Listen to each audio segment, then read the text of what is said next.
Jika dalam keluarga ada cinta, maka di satu desa akan ada cinta. Jika di satu desa ada cinta, maka di seluruh kecamatan akan ada cinta. Jika di seluruh kecamatan ada cinta, maka se-Kabupaten Pamekasan ada cinta.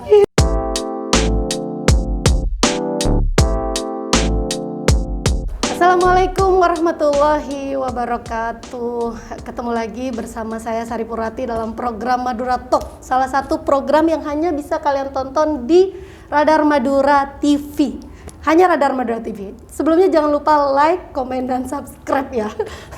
Radar Madura TV. Oke, hari ini sangat spesial sekali. Ini momentum yang buat saya kesempatan emas. Bisa duduk sedekat ini, makanya ini pakai protokol kesehatan. Jadi sebelumnya karena ini sudah jaraknya udah lumayan ya, aku buka masker aja. Baik, Tretan Jawa Pos Radar Madura TV, hari ini saya berkesempatan duduk bersama Ibu Naila Badrut Tamam, First Lady-nya Kabupaten Pamekasan. This is the real First Lady-nya Kabupaten Pamekasan. Selamat siang Ibu Naila. Selamat siang Mbak Sari yang energik banget. Ibu 5 anak, tapi cantiknya Masya Allah kayak perawan gitu ya. Kayak punya anak berapa? Kira-kira? Kayak belum punya anak, kayak perawan bener. Nanti Bapak marah lihat podcast ini. Tapi beneran, di tengah kesibukan ibu dengan anak 5 yang baru-baru ini masih menyusui? Masih ASI. Umur berapa? 10 bulan. 10 bulan. Baik, Tretan. Ini Ibu First Lady-nya Kabupaten Pamekasan punya 5 anak yang terakhir masih umur 10 bulan. Di tengah kegiatan yang super padat sekali. Setelah COVID-19 melandai, apa kegiatannya? Kegiatan saya tetap seperti sebelum COVID. Udah boleh turun ya? Iya, sudah boleh turun. Apalagi PPKM sudah level 1 kan di Pamekasan. Jadi kita sudah bergerak turun ke kecamatan, ke desa, melihat potensi-potensi yang kuat dari masyarakat dan semangat yang luar biasa untuk memulihkan ekonomi setelah pandemi. Bagaimana kondisi di bawah? Apa sudah menerapkan protokol kesehatan yang baik? Kondisi di masyarakat untuk protokol Pamekasan sudah banyak yang sadar sekali, apalagi setelah masa PPKM ini. Berdampak sekali ya? Iya, sangat berdampak sekali. Jadi mereka untuk vaksin juga banyak yang sadar, kemudian vaksin 1, vaksin 2 ditanyakan kepada masyarakat, rata-rata sudah banyak yang sadar akan kesehatan. Ada berapa program prioritas unggulan PKK yang Ibu mulai lakukan? Untuk saat ini sebenarnya dari tahun 2019, cuman karena terkendala COVID, jadi kita mulai sosialisasi dari 2021 kemarin. Dan untuk ini kita turun ke 13 kecamatan secara langsung untuk sosialisasi inovasi namanya Ngabdi sama Garus. Jadi ini tidak keluar dari 10 program pokok PKK, cuman kita mengistilahkan dengan bahasa Madura biar mudah diucapkan. Jadi biar familiar gitu di kalangan Madura ya. Benar. Apa itu Ngabdi Garus? Iya. Madura banget ini. Apa itu Ngabdi dan Garus? Jadi Ngabdi itu singkatan dari Ngajum Abareng Sakinah Mawaddah Warahmah. Jadi biasanya untuk konsultasi masalah pernikahan itu biasanya banyak para perempuan. Nah, tapi sekarang kita juga untuk bapak-bapak yang juga mengalami curahan hati dalam keluarga juga jadi bisa. Jadi nggak cuma perempuan, iya, jadi juga perlu curahan hati. Iya benar. Jadi pola asuh tentang anak, tentang remaja, kemudian tentang lansia. Kemudian tentang PHBS juga ada di Ngabdi ini. Ya, kalau di Garus, kalau Garus itu adalah singkatan dari Keluarga Entrepreneur Usaha Sukses. Jadi IKM, kemudian kerajinan, kemudian binaan hatinya PKK, kemudian tentang gizi dan PMT itu ada di Garus. Oh, jadi IKM ini makanya ini tiba-tiba duduk terus disuguhi produk-produk ini kayaknya produk-produk PKK ya? Iya, program hasil binaan PKK gitu. Iya. Ini juga sudah ada label PKK-nya juga. Jadi yang di desa kemudian yang di kecamatan itu bersinergi dengan pemerintah desa, pemerintah kecamatan untuk memperbaiki produk mereka supaya bisa launching ke masyarakat itu dengan yang sudah bagus. Setiap desa ada produknya atau gimana, Bu?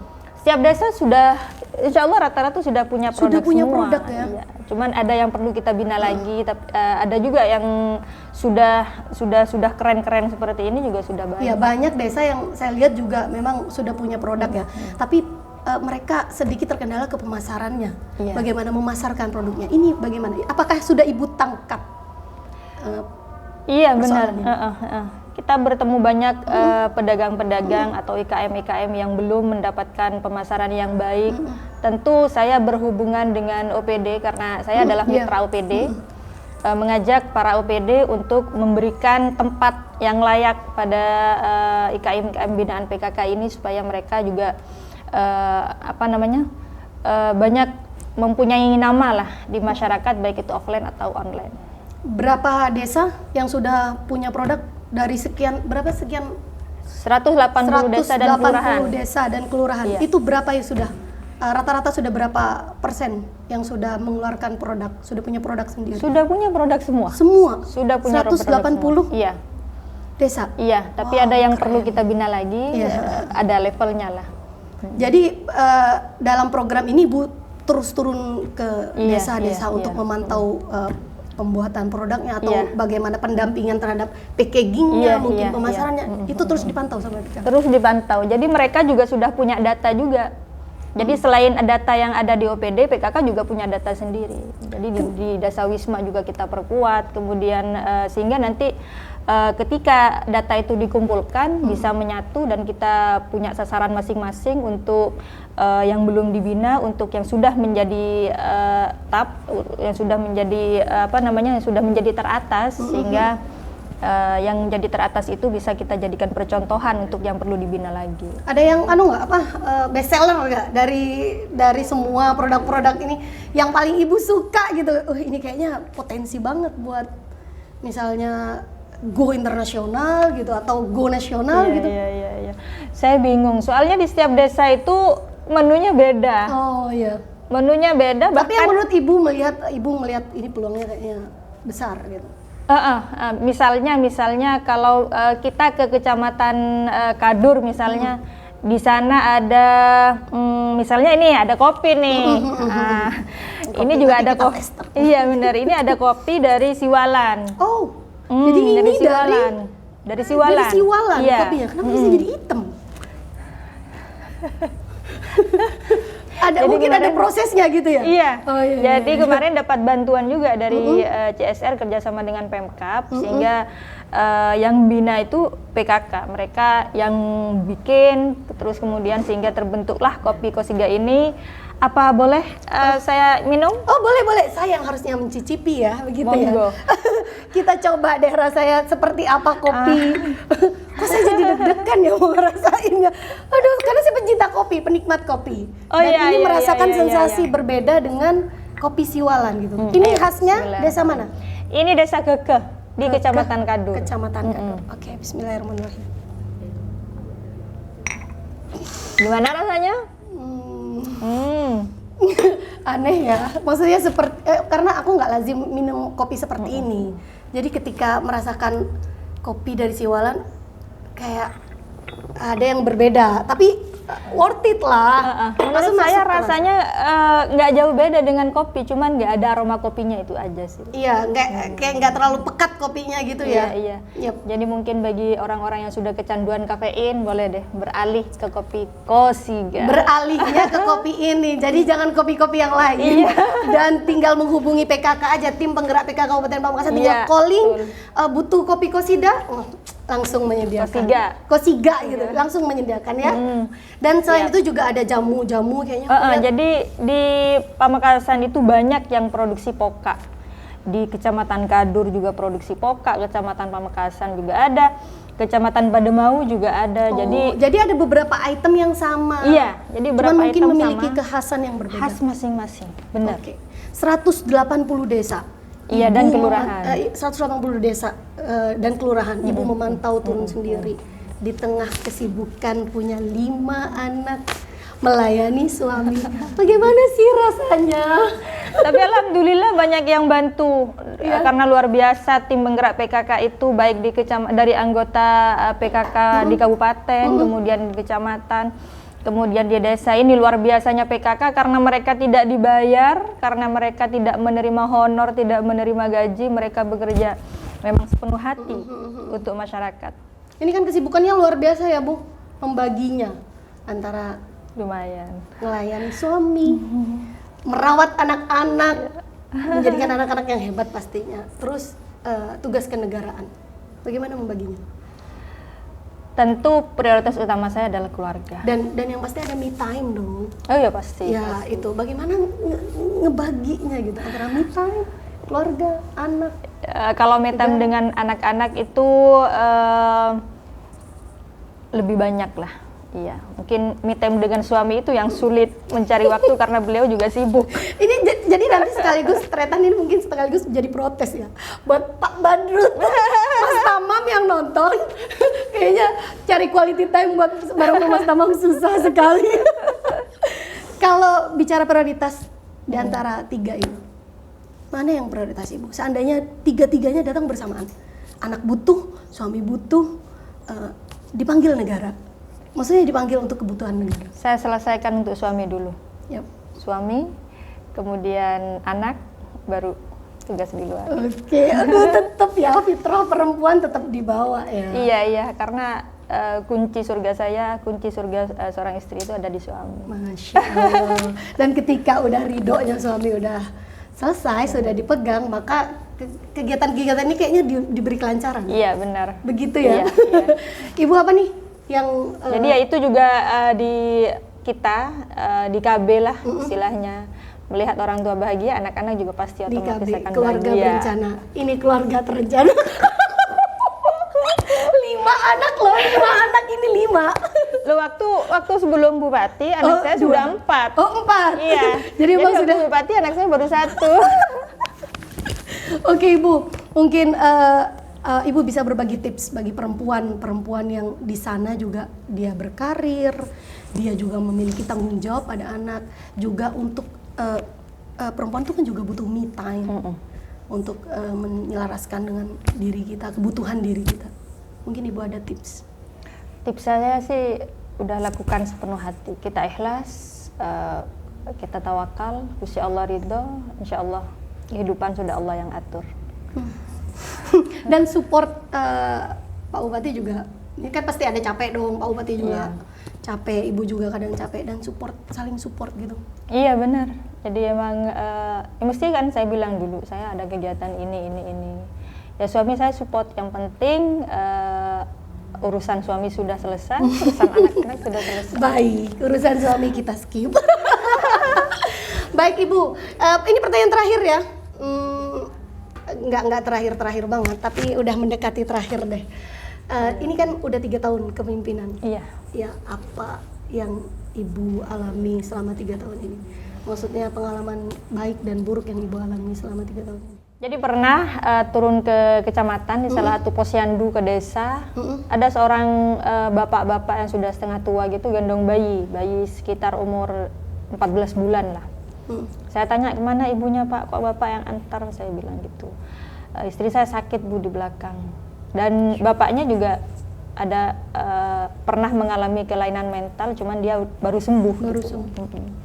Habis itu karena anaknya nangis terus, mungkin dia waktunya ASI mungkin ya. Pada saat itu Ibu kunjungan gitu? Iya, saya kunjungan. Waktu itu langsung setelah itu saya datangi ke rumahnya. Karena kan istrinya katanya sakit-sakitan. Ingin melihat langsung kondisinya gitu. Anak-anaknya yang lain, saya luar biasa haru. Saya luar biasa haru karena melihat kondisi keluarganya itu yang tidak mampu, terus kemudian istrinya sakit-sakitan, terus bapaknya juga si suami ini dia sudah pernah punya kelainan mental, tapi dia semangat ke posyandu, dia semangat memberikan imunisasi untuk anaknya, memberikan haknya untuk anaknya untuk mendapat imunisasi. Itu luar biasa membuka mata hati saya bahwa peran seorang ibu itu tidak hanya seorang ibu saja, tapi juga dukungan seorang ayah, bekerja bersama untuk anak-anak yang luar biasa. Dan kesempatan itu melihat secara langsung hanya bisa Ibu dapatkan karena Ibu mendapatkan amanah sebagai Ibu PKK. Siap. Luar biasa sekali. Dan pengalaman buruknya apa dong?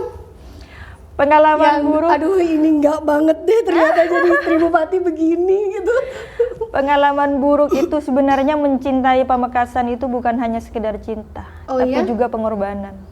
Bagaimana apa yang dikorbankan? Jiwa, raga, perasaan gitu ya.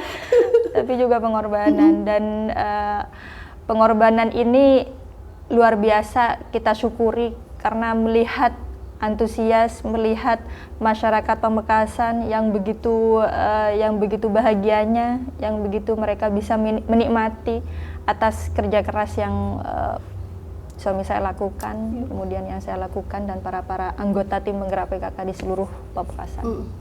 Selama 3 tahun pasti kita tahu ada pro dan kontra. Seliweran di surat kabar, seliweran di sosial media. Bagaimana Ibu? Nah itu di Ibu sosial media. Bener. Sampai ngetek gitu ya. Bagaimana Ibu rasa suami dihina, di-tag pula, dan Ibu juga di-tag. Bagaimana menata perasaan Ibu? Iya benar, karena emang sosial media itu kalau udah kadang menusuk banget. Netizen lah ya. Move on. Netizen lah ya.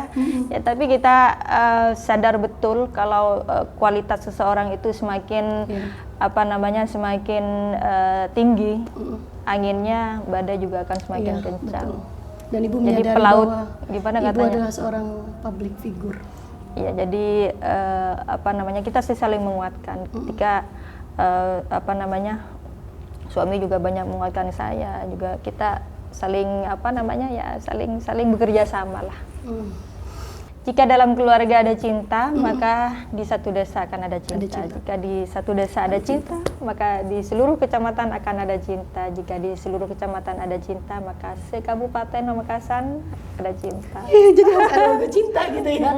Jadi 189 desa dan kalau kelurahan kalau sudah dipenuhi cinta, maka Kabupaten Pamekasan begitu ya. Dan itu yang selalu digaung-gaungkan sama Ibu. Begitu luar biasa sekali ternyata Jawab Pos Radar Madura Pamekasan. Dari sosok Ibu Naila Badrut Tamam ini kita banyak belajar sekali bahwa di tengah kesibukannya beliau yang luar biasa, beliau tetaplah perempuan, tetaplah punya tugas sebagaimana tugas perempuan, sebagai istri, sebagai anak. Dan saya bangga menjadi ibu rumah tangga. Ya, that's true. Itu yang paling penting.